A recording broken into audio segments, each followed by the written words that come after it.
ኣብ ትግራይ ዝተቋረጸ መስራሕ መብታንን ምስንባትን ሰራዊት ዲዲአር ኣብ ሓራ መሬት ሰራዊት ሓይሊ ሰላም ቲፒኤፍ ከም ዝተጀመረ ተሓቢሮም ኣብ ግንባር ክልተ ካብ ዝርከባ ክፍላት ሰራዊት ዝተውጻጹ ልዕሊ 26 ተጋደልቲ ቲፒኤፍ ዓለት 26 ለካቲት ዕላው ናይ ዳሓን ኩን መሰነይታት ገይርሎም ኣላ ኣብ ተዋን መሰነይታት ተረኺቡ ብሰላማትን ብሰላም ክምለሱ ሰናይ ትምኒቱ ዝገለጸ ሓላፊ ምምሕዳር ፋይናንስ ግንባር ክልተ ተገረላ ዕድል ተኬ ወዲ ተኬ ከም ጀመርቲ መጠን ዋላ ኳዕድለኛታት እንትኾንኩም እቲ ብዲዲአር ዝርከብ ጸገማት ኣብ ዓዲ ዘሎ ቤተሰብ ዝቐርፍ ምዃኑ ብግቡእ ክትጥቀምሉ ይግባእ ክብል ተላቢ ተባሂሎም እቶም መሰነይታት ዝተገበረሎም ተጋደልቲ ብመሰረት ኮሚሽን ተሃድሶ ፌደራልን ላዕለዋይ ወተሃደራዊ ኮማንድ ሓይሊ ሰላም ትግራይን ብዝገበርዎ ስምምዕ ምስ ውዕል ሰላም ፕሪቶሪያ ተተሓሒዙ ሓይሊ ሰላም ነቲ ውዕሊ ዘኽብር ትካል ኮይኑ ብምርካብ ተባሂሉ ኣላ ዝተቐመጠ ምልመላ መመዘን ረቑሓታት ድማ ከቢድ ኣካል መጉዳእቲ ዘለዎም ብዕድመ ዝደፉን ሕዱር ሕማም ዘለዎምን ናይ ዓይኒ ምርኣይ ጸገም ዘለዎምን ዝተዋሃቦም ልኡኽ ንምፍጻም ዝጽገሙን ጥኑሳትን ሓራሳትን ዝኾና ተጋደልቲ ቅድሚ ሕዚ ተሰናቢቶም ዲዲአር ተጸዊዖም ዝነበሩ ግን ድማ ተሃድሶ ዝያተውን ጥሮታ ፋውንዴሽንን ናይ ዝሓለፈ ደሞዝ ሕቶ ዘለዎም ኣባላት መከላኸሊ ሃገር ሰራዊት ዝነበሩን ምዃኖም ተፈሊጦም ድሕረቲ ብ15 ጥሪ 2017 ዓ.ም ሰራዊት ትግራይ ናብ ክልተ ዝኸፈለ ውሳነ ካብ ኮር ንላዕሊ ናብ ክልል ዓፋር ብምውራድ ሓራ መሬት ኢሎም ምንቅስቓስ ዝጀመሩቶም ነበር ኣባላት ቲዲኤፍ ኣብ ከይዲ ሓይሊ ሰላም ትግራይ ዝብል ሰራዊት መስሪቶም ክሳብ ሕዚ ቃለሱ ከም ዘሎ ይፍለጥ እዮም እቲ ሓይሊ ብወገን ሕወሓት ሽፍታ ብምባል ዝጽውዕዎ ኮይኖም መሳርሒ ብልጽግና ብምባል ይኸስዎ እዮም ይኹን እምበር ቲፒኤፍ ዕላማ ኣብ ትግራይ ስርዓታዊ ለውጢ ብምምጻእ ብትግራይ ህዝባውን ዲሞክራሲያውን መንግስቲ ብመረጻ ክጣየሽ ብምግባር ዘላቂ ሰላምን ልምዓትን ትግራይ ንምርግጋጽ ከም ዝኾነ ይዝገልጽ ኣዛዚ ቲፒኤፍ ብርጋዴር ጀነራል ገብረዝጋብሔር በየነ ወዳንጥሩ ኣብቲ ዝሓለፈ እዋናት ብምኽንያት ምረቓ ኮማንዶ ግንባር ክልተ እቲ ሓይሊ ኣብ ዘስምዐ መልእኽቲ እቲ ሓይሉ ኣብ ልዑል ምጥንኻርን ብርኪ ምድላውን ከም ዘሎ ዝገለጸ ኮይኖም ዕላሞም ንምፍጻም ናብ ተግባራዊ ስራሕ ዝኣትውሉ ኩነታት ከም ዘሎ ገሊጹ ምንባር ይዝከር እዮም መንግስቲ ኢትዮጵያ በትግራይ ሕጊ ከኸብር ተሓቲተ ክብል ኣፍሊጦም ነዚ ዘፍለጠ ነበርቲ ትግራይ ገሊጾም ለይሉ ብተንቀሳቓሲ ምስሊ ቪድዮ ሰኒው ብመንግስታዊ ሚድያ ኢቢሲ ኣብ ዝፈነዎ ሓበሬታ እዩ መንግስቲ ፌደራል ናብ ትግራይ ኣትዩ ሕጊ ከኸብር ኮርፖሬሽን ብሮድካስት ኢትዮጵያ ኢቢሲ ዝዘራረቦም ነበርቲ ከተማ መቐለ ተዛሪቦም ክብል እዩ ገሊጹ ዘሎ እቶም ርእቶ ዝሃቡ ነበርቲ ከተማ መቐለ ቀዳማይ ሚኒስተር ዶክተር ኣብይ ኣሕመድ ብትግርኛ ዝገበሮ ቃለ መሕተት ፍትሓዊ ምዃኑን ኣብ ባይታ ብተግባር ወሪዶም እውን ኣብ ትግራይ ሰላም ክነግስን ህዝቢ ትግራይ ናብ ስራሕ ህይወቱ ክገብር ከም ዝግባእ ፀዊዖም ኣሎ ይብል እቶም ወሃብቲ ርእቶ ህዝቢ ትግራይ ኩናት ከም ዘይደሊ ድሕር ምግላጽ ነገር ግን ነቶም ኩናት ዝደልዩ ውሕዳት ኣካላት ስርዓት ንምትሓዝ ፌደራል መንግስቲ ሕጊ ናይ ምኽባር ከይዲ ክፈጽም ይግባእ ክብሉ ከም ዝገለጹሉ እዩ ሓቢሩ ዘሎ ኣብዚ ሕዚ ሰዓት ኣብ ትግራይ ከም ረቦት ተመዛቢሉ ኣብ ዝተፈላለዩ መዕቆብታት ዝርከብን ናብ ሱዳን ተሰዲዱ ዘሎን ህዝቢ ንልዕሊ 5 ዓመት ፈረቓን ወዲ ሰብ ክጻወሮ ዘይኽእል መከራን ስቃይን ይሕልፍ ከም ዘሎ ዝፍለጥ እዩ መንእሰይ ትግራይ ብስእነት ስራሕ ናብ ዝሓሸ ናብራ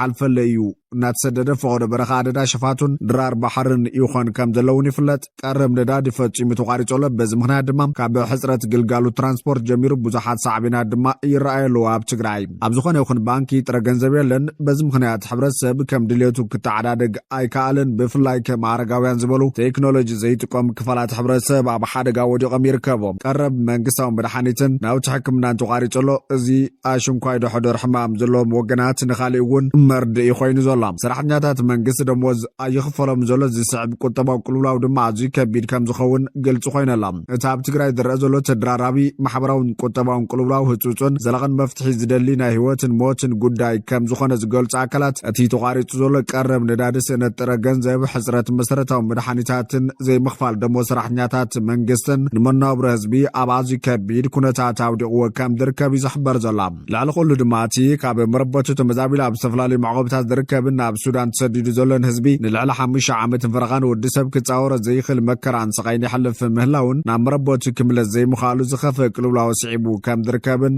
ዝግለጽ ኮይኑ ምዚ ተታሒዙ ዘሎ ስእነት ስራሕ ንመናእሰይ ትግራይ ኣልሻ ዝሓሸ ናብራ ኣብ ፈቆደ በረኻታት ኣደዳ ሸፋቱን ድራር ባሕርን ክኸውን ይገብረላ ስለዚ ነዚ ኩሉ መከራ ንምፍታሕ ግዜያዊ ምምሕዳር ትግራይ ንመንግስቲ ፌደራል ሚኑ ብቕልጡፍ ናብ ህዝቢ ክመጽእ ክገብሮ እቶም ዕፅዋታት ብቕልጡፍ ክፍትሑ ውዕሊ ፕሪቶሪያ ብሙሉእ ዓቕሚ ክትግበር ዝከኣለ ኩሉ ክገብር ይግባእ ዝብል ጻውዒት ካብ ወገን ትግራይ ይቐርብ ኣሎ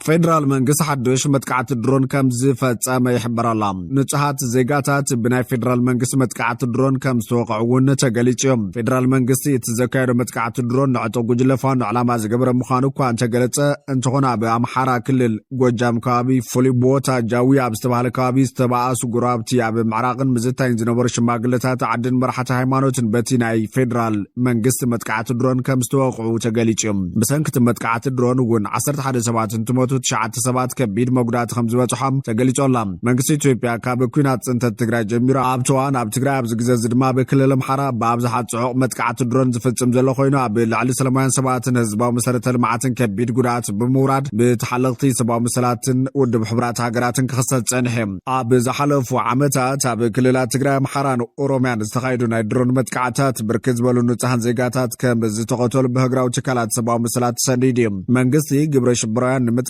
ኢሉ እኳ እንተገለጾ እቲ ተግባር ግን ኣብ ህዝቢ ጽሊ ፍርሕን ዘይርግኡነትን ፈጢሩ ኣሎ። ኣብ ዝሓለፈ 4 ዓመታት ብሰራዊት ኢትዮጵያ ኣብ 4 ክልላት ብዙሓት መጥቃዕትታት ድሮን ዝተፈጸሙ ኮይኖም ብርክት ዝበሉ ሰላማውያን ሰባት ከም ዝተቐተሉ ድማ ጸብጻባት ይሕብሮም። ኣብ ክልላት ኣምሓራን ኦሮምያን ሕዚ እውን ዝፍጸሙ መጥቃዕትታት ኣለዉ። ኣብያተ ትምህርቲ፣ ኣብያተ ክርስትያናት፣ ማእኸላት ዕዳጋን መናሃርያታትን ዝርከብዎም ህዝባዊ መሳለጥያታት ዕላማ ተገይሮም እዮም። ብወገን ኢትዮጵያ ዘለዉ ላዕለዎት ሰበስልጣን ድሮን ኣብ ልዕሊ ዕጡዋት እምበር ኣብ ልዕሊ ህዝቢ ኣይትትኩስን ብምባል ነቲ ክሲ ይነጽግዎ እዮም። ኮሚሽን ሰብኣዊ መሰላት ኢትዮጵያ ኣብ 2016 ዘውፅእ ዓመታዊ ጸብጻብ ንንጹሃት ሰባት ዘይፈለዩ ኣገደስቲ መትከላትን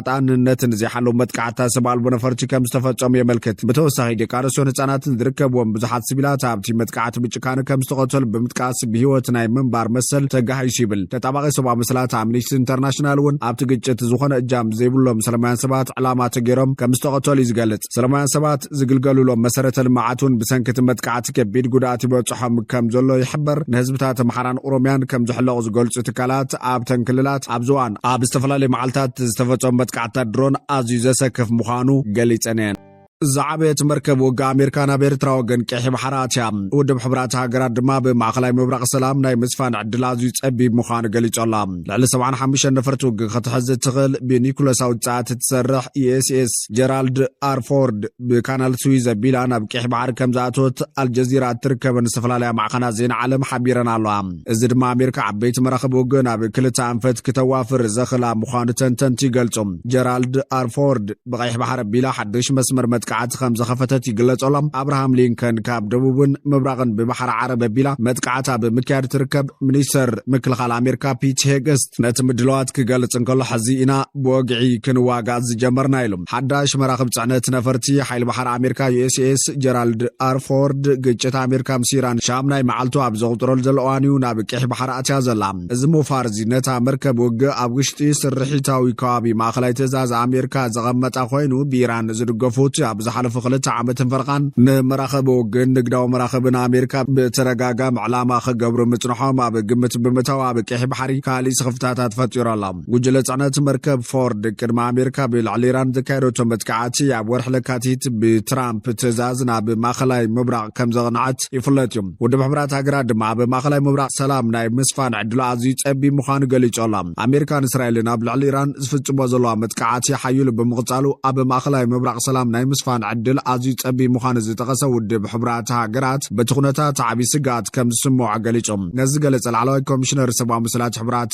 هاقرات فولكر تشرك خوينو كونتات ماخلاي مبرع كابوان قجت إسرائيل فلسطينات حيزهم كساب لومي رقات كم زي رخبز زيتغسا خوينو أبي ماخلاي مبرع سلام ناي مسفان عدل كرقاقز كلهم حيلتات فقاد كبو كم زقبايو ساوعي تقريب زولام أمريكان إسرائيل أبلع الإيران زخفتو كينات شام ناي معالتو زحازة خوينو بحيال قجت يغزل مهلاو زت حساسبت كوميشنر كلهم حيلتات ناي سلام عدل كتقامون زوام أخلاي مبرق زرقاقلو خنتات بمفتار كتحابورنيو ساوعي تقريبهم بمسارة حبريتا بيت صحفة زينا فرنساي AFP اتي كوميشنر نغازيت انياتات اتتكال عبزهابو مجلسيم عالم نزا حادقنيا حاويزي نمتفاهة تسقم تختوسد اللوا مفالو زي تغسا خوينم ازا حزاب ماخلاي مبرق ذر ازولو كنتات زيقاتات مقتال قبن مفتسام قجت مقوهار معناون مبراسن راح مخان بمقلات اتحساسا ኣሳሳቢ ምዃኑ ከም ዝገለጸሉ ይጠቅስ። እቲ ኮሚሽነር ወሲኹም ኩሎም ተዋጋእቲ ሓይልታት ዞባ ማእኸላይ ምብራቕ ንሰላም ዕድል ክህቡ ይሓትት ምባሉ ዝጠቐሰ AFP ካልኦት ሓያላን ሃገራት እውን ተራጸምቲ ሓይልታት ካብ ይዕናዊ ተግባራቶም ንኽቁጠቡ ከተሓሳስብ ኣለዎን ምባሉን ንጹሃት ሰባት ዝያዳ ከይጉድኡ ተቕልብላ እውን ናብ ዘይምለሰሉ ደረጃ ንኸይበጽሕ ኩሉ ዝካሎ ክገብር ይሓትት ምባሉ እዩ ተጠቒሱላ። ሰራዊት እስራኤል ድማ መጥቃዕታ ብዝፈጸመሉ ግዜ ላዕለዋይ መራሒ ኢራን ኣያቶላ ዓሊ ኻማኒ ይዕቀበሉ ምንባሩ ንዝእመነሉ ኣብ ትሕቲ መሬት ዝርከብ ዓርዲ ካብ መዛዕነዎ ኣፍሊጦም እቲ ጽኑዕ ናይ ትሕቲ መሬት ዓርዲ ጸጥታን ድሕነትን ላዕለዎት ሰበስልጣን ኢራን ንምሕላው ተባሂሉ ብዝለዓለ ናይ ምህንድስና ዓቕሚ ዝተሃነፀን ካብ ሓደገኛ መጥቃዕቲ ዝከላኸልን ዓርዲ ምንባሩ ዝጠቐሰ ሰራዊት እስራኤል ነዚ ዓርዲ እዚ ንምዕናው 50 ናይ ሓይሊ ኣየር ተዋጋእቲ ነፈርቲ ከም ዘሳተፈን ሙሉእ ብሙሉእ ከም ዘዕነወን ዝገልጽ። እዛ ኣዝዩ ዱልዱል ናይ ትሕቲ መሬት ዓርዲ ኣቐዲሙ ዝተቐንጸለ ላዕለዋይ መራሒ ኢራን ኣያቶላ ዓሊ ኻማኒ ኣብ እዋን ሓደጋ ኣብ ውሑስ ናይ እዚ ማእኸል ኮይኑ ንኽመርሕ ተባሂሉ ዝተሃነፀ ምዃኑ ዝጠቐሰ እንትኾን እስራኤል እቲ መራሒ ናብኡ ከይገዓዛ ትሒዛ ብዝጀመረቶ ስጉምቲ ሙሉእ ብሙሉእ ከም ዘዕነወቶ እዩ ዝገልጽ።